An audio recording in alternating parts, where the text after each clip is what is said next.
जीवन काल में लगभग सब कुछ हासिल कर लिया, एक अच्छा कैरियर, पैसा, स्थिरता, समाज में सम्मान, फिर भी एक खालीपन सा है। क्या मुझे भी भगवत प्राप्ति हो सकती है? क्योंकि मैंने मन ही मन ये निष्कर्ष निकाल लिया है कि इस जीवन में मेरे लिए भगवत प्राप्ति संभव नहीं है। मेरा स्वभाव ऐसा है कि चीजों को अच्छी तरह से समझता हूँ, पहले तो ये धारणा हटाओ, नहीं कभी नहीं होगी भगवत प्राप्ति। हमें ये सोचना मैं भगवत प्राप्ति के योग्य नहीं हूँ, लेकिन भगवान की कृपा से मुझे भी भगवत प्राप्ति हो सके। अगर मैं पतित हूँ तो भगवान का नाम पतित पावन है, मैं दीन हूँ तो भगवान दीनानाथ है, मैं कितना भी नीच हूँ तो सर्वश्रेष्ठ है, मैं अनाथ हूँ तो नाथों के स्वामी है। हमारा भगवान का संबंध है। मैं भगवान के योग्य नहीं हूँ, लेकिन भगवान को प्राप्त कर सकता हूँ क्योंकि भगवान का अंश हूँ। ममैवांशो जीवलोके जीव भूता सनातना। हम निश्चय करते हैं कि मुझे भगवत प्राप्ति होगी होगी होगी क्योंकि मैं भगवान का बच्चा हूँ, मैं भगवान का अंश हूँ। हाँ, मैं भगवत प्राप्ति योग्य नहीं हूँ, भगवान की कृपा से होगी। मैं प्रयास करूँगा, नाम जप करूँगा, अच्छे आचरण करूँगा, दूसरों को सुख पहुँचाऊँगा और भगवान से रो रो के प्रार्थना करूँगा कि मेरे पापों को नाश करके मुझे भगवत प्राप्ति कराइए। तो क्यों नहीं हो जाए? कमजोर धारणा नहीं रखनी चाहिए। हर समय हमें पॉजिटिव भावों का पोषण करना चाहिए। निगेटिव भाव क्यों रखें? जब वो घोर वैश्यागामी पापी को भी मिल सकते हैं तो मुझे क्यों नहीं मिल सकते? पर हम मिलना चाहें। ऐसे ये कह रहे हैं कि मैं किसी भी चीज को लॉजिक से समझता हूँ, पिछले इतिहास से समझता हूँ, तो मतलब मेरे को थोड़ा सा क्या लॉजिक तुम्हें चाहिए? इससे बड़ा लॉजिक चाहिए? तुम भगवान के बच्चे हो कि नहीं हो? तो बाप से मिलने के लिए कौन सी हमको क्रेडिट की जरूरत है, कौन से हमें सद्गुणों की जरूरत है? हमारे बाप है, भगवान हमारे बाप हैं, भगवान सबके पिता हैं, क्योंकि हम सब उनके बच्चे हैं। तो हम क्यों नहीं भगवान से मिल सकते? हम नीच हैं तो उन्हीं की माया में तो नीच बने हैं। अगर हम गिरे हुए व्यक्ति हैं, बहुत दूषित हैं, तो उन्हीं की माया से, अपने बाप की माया से तो गिरे हुए हैं। हम क्यों नहीं मिल सकते? हमारा दावा है। हमारे प्रभु, जैसे प्रभु गीता में कहते हैं ममैवांशो, तू मेरा अंश है, ऐसे हम ठसक से कहते हैं कि भगवान मेरे हैं। क्यों नहीं मिलेंगे? लॉजिक हमारा बनता है कि नहीं बनता? क्यों? ये लॉजिक से अलग है। महाराज, मुझे लगता है कि इस जन्म में नहीं हो पाएगा, हमको 1000 जन्म लेना पड़ेगा। तो क्या फायदा? तो 1000 जन्म ही लेना पड़ेगा तुम्हें हम पक्का कह रहे हैं, 1000 जन्म लेना पड़ेगा। हम इसी जन्म में प्राप्त करेंगे। भगवान के लिए ऐसा क्यों नहीं सोचता? मनुष्य जन्म 1000 जन्म ही मुझे मिलेंगे, बार बार गारंटी है? बहुत दुर्लभ है मनुष्य शरीर, एक बार मिला है। अब अगली बार हम सुअर कुत्ता बनेंगे, क्या बनेंगे, क्या भरोसा? उसमें हम भजन कर लेंगे। अरे हम इसी जन्म में भगवत प्राप्ति करेंगे। जैसे तुमने प्रयास किया विदेश में रहकर, सफलताएं प्राप्त की, ऐसे ही ये सफलता के लिए सोचो। मैं हर समय राम राम जपूंगा, कृष्ण कृष्ण जपूंगा, राधा राधा जपूंगा और मेरी श्वास छूट गई तो मुझे भगवत प्राप्ति हो जाएगी। निराश क्यों होते हो? निराश नहीं होना, उदास नहीं होना, हताश नहीं होना। भगवान हमारे कोई गैर थोड़ी है। देखो, हमको एक सिद्ध संत ने बताया था, हम उस समय 16-17 वर्ष की अवस्था के थे, हम बचपन से घर से निकले 13 वर्ष की अवस्था से। उनका नाम सिद्ध बाल योगी था। वो गंगा किनारे ही रेती पे रहते थे। तो जब उनसे मिले, रात्रि में मिलने का अवसर मिला, तो उन्होंने पहली बात कही, हमने अपनी डायरी में लिख रखी थी कि बेटा, जो बनना है वो सोचो, जैसा बनना है वैसा सोचो, जैसा सोचोगे वैसा बन जाओगे। बस हम संतों की बात पकड़े थे, बड़े बड़े महापुरुषों की बातों को डायरी में अपने लिख लेते। तो बार बार रोज पाठ की तरह, जैसा बनना है वैसा सोचो, जैसा सोचोगे वैसा बन जाओगे। तो जैसे तुमने सोच लिया 1000 जन्म में भगवत प्राप्ति नहीं होगी, गारंटी देता हूं नहीं होगी। अगर सोच लिया कि इसी जन्म में होगी, तो हम कहते हैं बहुत बहुत एक जन्म और खसक जाएगा। लेकिन हमारा नियम प्रण वो हमको एक जन्म में बहुत, मान लो हमसे चूक हो गई तो अगले जन्म में पक्का मनुष्य बनेंगे और भगवत प्राप्ति हो जाएगी। हम लंबा क्यों खींचे? लंबा क्यों खींचे कि 1000 जन्म 1000 जन्म हमको मनुष्य शरीर मिलेगा? गारंटी कौन है? कोई गारंटी दे सकता है? पता नहीं नाली का कीड़ा बने, पता नहीं क्या बने, क्या ना बने। ऐसी बातें नहीं सोचते। पॉजिटिव सोचो, निगेटिव मत सोचो। भगवान हमारे अंशी हैं, हमारे पिता हैं, हमारे स्वामी। वो मिलेंगे क्यों नहीं यार? कोई गैर है क्या? भगवान को यही तो हम माया का प्रभाव बन गया कि स्त्री पुत्र परिवार शरीर अपना लगता है, भगवान पराये लगते हैं। जबकि भगवान अपने हैं वास्तविक। हम अगर स्त्री से भी प्यार करते हैं तो भगवान से प्यार करते हैं, क्योंकि उसके अंदर भगवान है, इसलिए वो हमें प्यारी लगती है। उन्हें उसी स्त्री के शरीर से भगवान हट जाए, अंतर ध्यान हो जाए, तो हम वही प्यारा शरीर जिसको हम प्यार करते थे उसी को आग लगा देते हैं। तो हम कहीं ना कहीं भगवान का ही तो आदर करते हैं। तो हमें मानना चाहिए कि हमारे भगवान प्रीतम है। ठीक है, निगेटिव भाव नहीं रखते। महाराज जी, एक प्रश्न था महाराज जी, जिस समय ऐसा कष्टपूर्ण बाहरी व्यवहार में महाराज जी आपका जीवन था, महाराज जी उस समय भी तो आप भजन करते थे। हाँ, तो उस समय ज्यादा करते थे। उस समय ज्यादा इसलिए करते थे, अब जैसे सुबह से हम लगे तुम्हें समझाने में, उस समय समझाने उस समय केवल भजन था, किसी से मिलना जुलना नहीं, किसी से बातचीत नहीं, रात दिन भजन था। अब तो भजन का विभाग भी हो गया कि भाई 2 घंटे एकांतिक होगा, ये होगा वो होगा। उस समय कोई विभाग नहीं था, केवल भजन था। ना भोजन की व्यवस्था है, ना रहने की व्यवस्था है, रात दिन गंगा किनारे भगवान के भजन में लगे। उस समय भगवान ने ऐसा विधान क्यों नहीं किया आपके लिए? हाँ, भगवान ने उस समय विधान इसलिए नहीं किया कि जब मटकी पक्की हो जाए और फिर पानी डालो तो पानी ठंडा करके पिला देगी, और अगर कच्ची मटकी में पानी डाल दिया तो फैल जाएगी। उस समय कच्ची मटकी थे, अगर ये सुविधा दे देते तो फैल जाते। अब भगवान की कृपा से इस सुविधा का कोई फर्क नहीं है। जो हमारा लक्ष्य है वो हमारे साथ है। ये माया का जो प्रवाह है वो हमारे चित्त को आकर्षित नहीं कर सकता, क्योंकि इष्ट गुरु कृपा से मटकी पक्की हो गई है। तो भगवान ने ऐसी कृपा की कि बिल्कुल संभाल करके ऐसे लाए, और जब ये दिया तब भोगने लायक नहीं रखा। देखो कितने चतुर खिलाड़ी हैं, वो बड़े खिलाड़ी है, वो बड़े कृपालु है, कैसे जीव को बचाते थे। इसलिए भगवान ने उस समय नहीं दिया। उस समय मटकी कच्ची थी, अगर विषय रूपी पानी डाल दिया जाता तो फैल सकती थी। आज मटकी पक्की कर दी और फिर उसमें भर दिया, तो अब वो ठंडा जल दूसरों को सुख प्रदान कर रहा है। मटकी स्वयं सुरक्षित है और दूसरों की प्यास बुझा रही है। इसलिए ऐसा भगवान ने किया। पर जी आपको लगता नहीं कि अब ठीक होते, स्वस्थ होते तो हम अच्छे से इन इच्छाओं का सबका नाश हो जाता है। भजन का यही फल होता है, जब आनंद मिलता है भगवदानंद, तो ये सब गंदी बातें, सब संसार के सुख, ये सब अच्छे नहीं लगते, अपने आप अच्छे नहीं लगते। नहीं तो फिर भगवदानंद का मतलब क्या रहा? जैसे भुने हुए चने को कहीं भी बो दो, कभी अंकुरण नहीं हो सकता। ऐसे ऊसर बरसई तृण नहीं जामा, संत हृदय जिम उपज न कामा। वही संत है जिसके हृदय में कोई कामना न उपजे कि आज हम ये खाएं, आज ये देखें, आज ये भोगने, ये सब इच्छा नहीं रह गई। बस निरंतर भगवान जैसे चला रहे हैं, सत्कर्म होता रहे, कोई गलती ना हमसे होने पावे, भगवान का विस्मरण ना हो। बस यही एक कामना है कि कभी भगवान को भूलूं नहीं। बिसरी हो ना बिसारी हो, यही दान मोहि देव, श्री हरिवंश के लाडिले मोहि अपनी कर लियो। मैं आपको न भूलूं और प्रभु आप मुझे न भूले, मैं आपका दास हूँ। इतनी बात है, और कोई इच्छा नहीं रह गई। महाराज जी, जैसे आपने बोला कि कोई गलती ना हो, तो अभी भी थोड़ा भय रहता है? हाँ, भय रहता है, अब भी भय रहता है। ये तो मरने तक रहेगा। एक वैश्या थी, तो एक संत भिक्षा मांग के निकलते थे, तो उसने मनोरंजन में कहा कि बाबा तुम्हारी दाढ़ी पवित्र कि मेरे बकरे की दाढ़ी पवित्र? वो कुछ नहीं बोले। 2 साल बाद जब उस मरण सैया पर लेटे हुए थे, बोले उस वैश्या को बुलाओ। बुलाया, कहा बेटा मेरी दाढ़ी अच्छी। तो बोले बाबा ये बात उस समय क्यों नहीं कही? बोले इसलिए नहीं कही कि कभी कुछ हो सकता है। आज मैं मरने जा रहा हूँ, अब कुछ नहीं हो सकता, इसलिए दाढ़ी मेरी पवित्र है। तो देखो माया बड़ी बलवान है, बड़े बड़े ब्रह्म ऋषियों को भी आकर्षित कर लेती है। हम तो बहुत छोटे जीव हैं, इसलिए हम भगवान के सहारे हैं। भय यही रहता है कि भगवान को भूल ना जाऊं। अरे जी, जब से आपके श्रीमुख से राधा नाम की महिमा सुनी है, निरंतर नाम जप करने का अभ्यास कर रहे हैं और सभी सत्कर्मों को प्रभु को समर्पित करना भी शुरू कर दिया है, तो आपकी कृपा से हृदय में आनंद की अनुभूति तो होने लगी है, परंतु गुरुदेव भगवान के प्रकट साक्षात्कार के लिए क्या निरंतर नाम जप भी करते रहें या गुरु मंत्र लें प्रभु के साक्षात्कार के लिए? अब जैसा आगे होना होगा भगवान आपको खुद प्रेरित कर देंगे। अभी आप जैसे चल रहे हैं वैसे चलते रहिए। भगवान को प्रेरित करना होगा ना, तो आपके अंदर विकलता हो जाएगी कि मुझे सद्गुरु मिले, मुझे मंत्र मिले, मुझे उपासना मिले।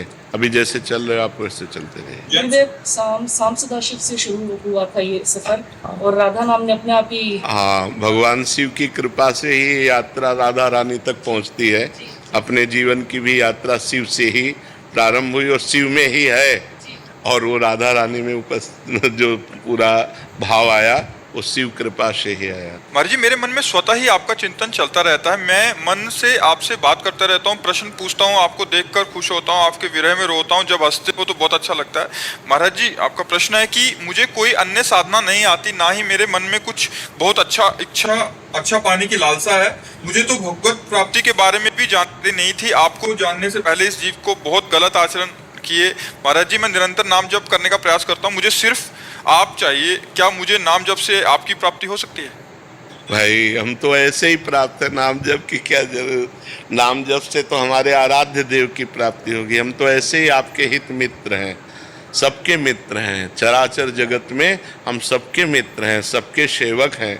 हमारे स्वामी की प्राप्ति की याचना करो, हमारे प्रभु की प्राप्ति की याचना करो। और हमारा स्वरूप वही है। ये जो पार्थिव स्वरूप है ये नाशवान है, ये आज है कल नहीं रहेगा। लेकिन जो हमारा स्वरूप है वो हमारे जो इष्ट का स्वरूप है, वही हमारा स्वरूप है। जो प्रिया प्रीतम है वही हमारा स्वरूप है, वही हमारी आत्मा है, वही हमारे प्राण है। तो अगर वास्तविक हमसे मिलना है तो प्रिया प्रीतम से मिलना है, प्रिया प्रीतम से मिलना ही हमसे मिलना है। समझ पा रहे हैं आप?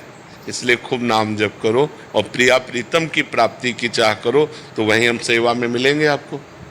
ये शरीर तो आज है कल नहीं रहेगा, ये तो नाशवान शरीर है। महाराज जी मैं राधा रानी का भी नाम लेता हूँ तो आपके इस तरह नहीं। हाँ तो बढ़िया है। अगर संत का ध्यान या गुरु का ध्यान आवे तो शास्त्र सम्मत है। ध्यान मूलम गुरु मूर्ति, पूजा मूलम गुरु पदम, मंत्र मूलम गुरु वाक्यम, मोक्ष मूलम गुरु कृपा। इसमें कोई निषेधात्मक बात नहीं है, ये सकारात्मक बात है। आप इसे जरूर करते रहिए। महाराज जी, आपने बोला प्रिया प्रीतम से मिलना ही हमारा मिलना है, तो आपसे मिलना प्रिया प्रीतम से मिलने के लिए ही होगा।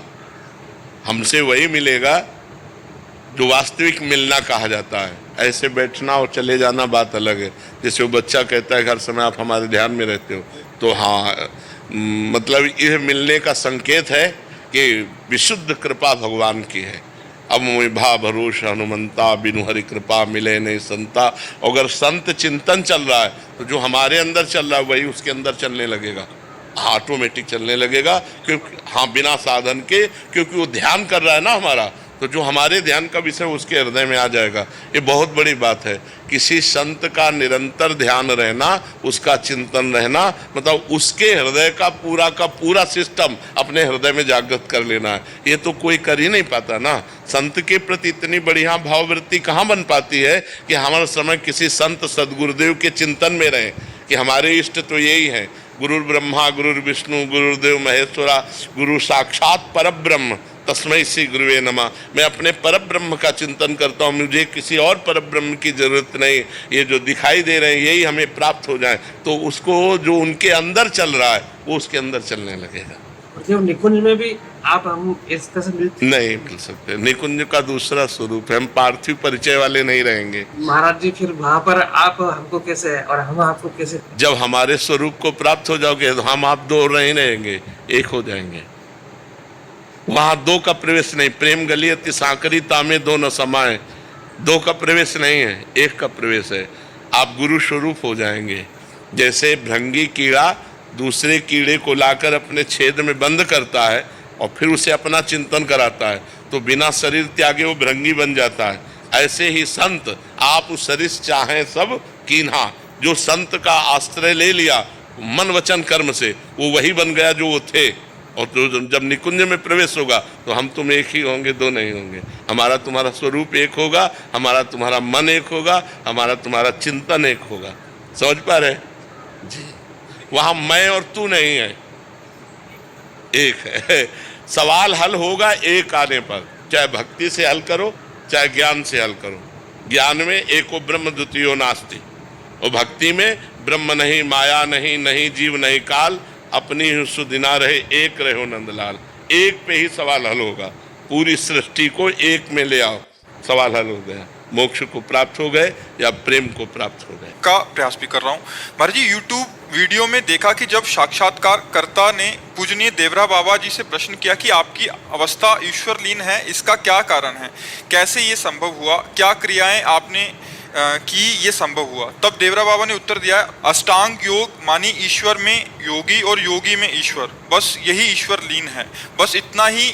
और क्रिया तो बताया गया है कि महाराज जी 10 मुद्राओं के बारे में बताया कि 10 मुद्राएं हैं। महाराज जी इनका अर्थ पूछना चाह रहे थे, और आपके द्वारा बताए गए ब्रह्मचर्य के सभी नियमों का ईमानदारी से अनुसरण करना। नाम जप करो, सब योग का अपने आप पूर्ण हो जाएगा।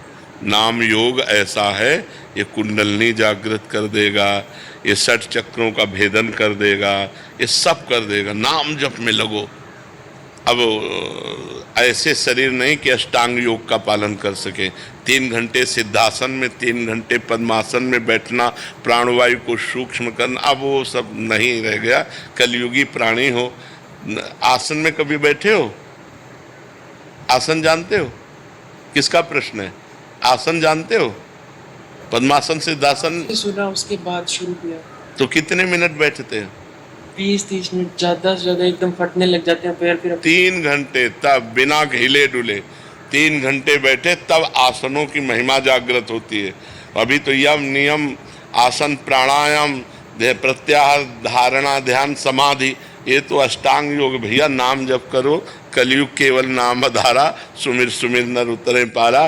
बाबा सिद्ध पुरुष थे अष्टांग योग के, देवराह बाबा अष्टांग योग के सिद्ध पुरुष थे। हम देवराह बाबा न बनना चाहें, हम देवराह बाबा की बात मान लें। तुम एक बात बताएं देवराह बाबा की, देवराह बाबा के श्रीमुख से निकले हुए वाक्य, जैसे 2 लकड़ियों के घर्षण से अग्नि पैदा हो जाती है, ऐसे जबान और राम नाम इसका बार बार घर्षण हो तो दिव्य ज्ञानाग्नि पैदा हो जाएगी।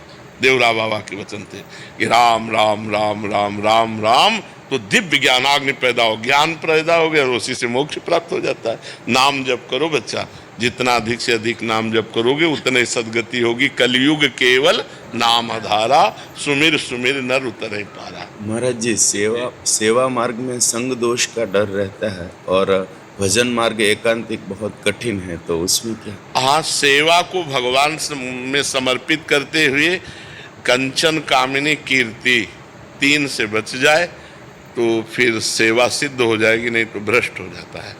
जैसे व्यवहार में सेवाएं होती हैं, तो अब यहाँ भी सेवाएं हैं, तो जैसे ये लोग सेवा में हैं तो इनको इतना कस करके रखे हैं कि ये किसी माता बहन की तरफ गंदी दृष्टि से नहीं हेर सकती, और मतलब कभी व्यवहार में अकुशलता नहीं होगी।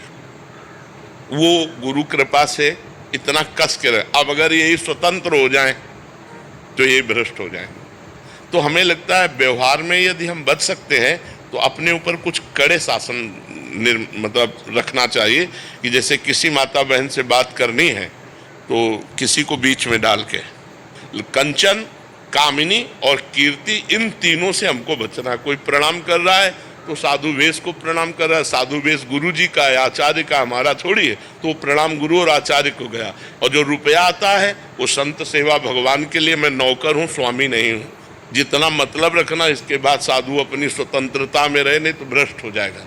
क्योंकि आज चरित्रहीनता का बोलबाला है, चरित्रहीनता बढ़ती चली जा रही है। अगर चरित्रहीन हो गया तो फिर क्या रह गया? चरित्रहीनता नहीं होनी चाहिए किसी में भी, साधु में क्या, किसी में भी चरित्रहीनता नहीं होनी चाहिए। अगर चरित्रहीन हो तो पुरुष ही नहीं हो तो भ्रष्ट आदमी है। तो ये चीज़ें अपने व्यवहार में बहुत बचने की, क्योंकि व्यवहार में हमें सबसे मिलना होता है। अब जैसे सत्संग में है, ऐसे कोई किसी साधु की निंदा करने लगते तो हम फिर उसको डांटते हैं, सत्संग सुनो, सत्संग सुन के निकलो, दूर जाओ, अपने साधन में तुम लगो, साधु को भजन करने दो। वहां जाकर तुम्हें पैर पकड़ने की जरूरत क्या है? वहां जाके तुम्हें एकांत में मिलने की जरूरत क्या है? वहां जाके उसे भ्रष्ट करने की जरूरत क्या है? तुम सत्संग सुनो और दूरी बनाओ, और तुम अपने घर में भजन करो, अपनी कुटिया में भजन करे। जब सत्संग सुनने गए तो केवल सत्संग सुनो, साधु से मतलब नहीं रखना, साधु की वाणी से मतलब रखो, उसकी आज्ञा का पालन करो, कल्याण हो जाएगा। तो अपने को बहुत बच के चलना है। कलयुग है, हर चीज माया परोसेगी, पर अपने को बहुत सावधानी पूर्वक चलना है, तो ही बच सकते, नहीं तो बहुत कठिन है। बहुत गुरुजनों के शासन में रहे, साधु मंडली में रहे, और अगर कहीं एकांतिक ऐसी सेवा हो तो अपने को बचा के रखे। ये हमारा दुर्भाग्य होगा कि अगर हम ऐसे कदम रख देते, बिल्कुल नहीं।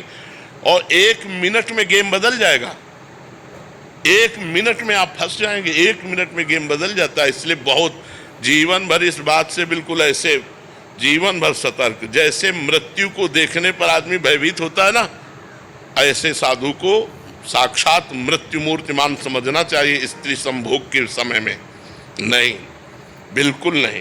साधु हर बात खूब मौज से खाओ पियो मस्त घूमो, बस कंचन की याचना मत करो, कामनी का संग मत होने दो, कीर्ति को स्वीकार मत करो, भगवत प्राप्त घूम रहे हो, जीवित भगवत प्राप्त हो, जीवन मुक्त हो। यही 3 बातें हैं, इन्हीं से बच जाना है।